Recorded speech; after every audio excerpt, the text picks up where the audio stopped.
तराई क्षेत्र में बाघों की संख्या का डिजिटल डेटा तैयार करने के लिए गणना शुरू। 25 टीमें 3 चरणों में करेंगी कार्य।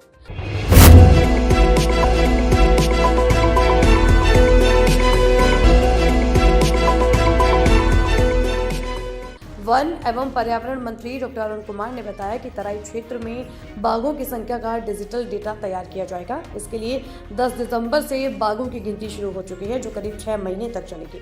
इस गणना में पीलीभीत टाइगर रिजर्व से लेकर खीरी के दुधवा टाइगर रिजर्व तक के इलाकों में बाघों की संख्या का पता लगाया जाएगा। गणना के लिए विशेषज्ञों की 25 टीमें तीनों चरणों में कार्य करेंगी। पहले चरण में साइंस सर्वे, पैरों के निशान का आकलन और शाकाहारी वन्य जीवों की गणना होगी। दूसरे चरण में रिमोट सेंसिंग की प्रक्रिया से जंगल के रास्तों और पानी के स्रोतों का सर्वे किया जाएगा। तीसरे चरण में कैमरा ट्रैपिंग विधि अपनाई जाएगी, जिसमें जंगल में कैमरे लगाए जाएंगे और 30 से 35 दिनों के लिए छोड़ दिए जाएंगे। इस गणना के बाद डेटा भारतीय वन्यजीव संस्थान देहरादून भेजा जाएगा। ये कार्य मई 2026 तक पूरा होगा।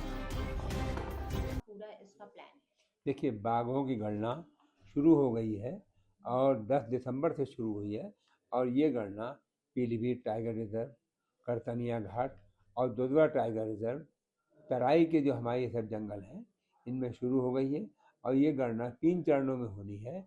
इसमें पहले चरण के अंदर डिजिटल डेटा तैयार होगा और यहाँ पर इनकी गणना होगी। इसके साथ ही साथ 4 साल तक ये गणना चलनी है और इसमें विशेषज्ञों की टीम लगाई गई हैं।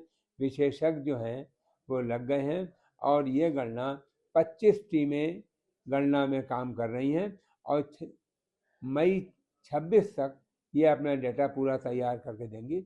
इसके साथ ही साथ शाकाहारी वन्य जीवों की भी गणना होगी। दूसरे में रिमोट सेंसिंग की प्रक्रिया अपनाई जाएगी। इसमें जंगल में रास्तों पे, पानी के स्रोतों पे, वाटर होल्स आदि का सर्वे होगा और वहाँ पर जानवर के पगमार्क देखे जाएंगे और उनका पहचान की जाएगी। तीसरे में कैमरे लगाए जाएंगे और ट्रैपिंग विधि को अपनाया जाएगा। इस तरह से 30-35 दिन तक ये तीसरी चरण चलेगा और इनकी गणना होगी। मई 26 तक गणना पूरी होगी और तभी पता लगेगा कि सन 22 में कितने टाइगर थे और अब कितने हो गए।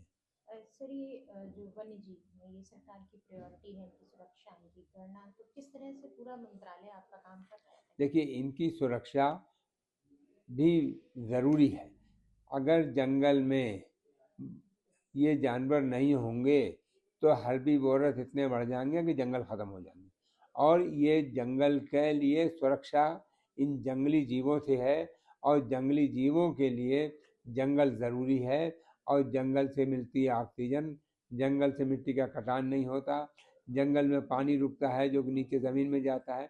जंगल से बहुत फ़ायदे, सबसे बड़ा फ़ायदा जंगल से हमें ऑक्सीजन मिलती है और एक ठंडक मिलती है। टेम्परेचर जो ग्लोबल वार्मिंग हो रही है वो नहीं होती। तो किस तरह से आपका मंत्रालय काम कर रहा है? हमारा मंत्रालय इसमें पूरा काम करेगा, पूरा सहयोग करेगा और गणना को बहुत जल्दी ही पूरी करवाएंगे।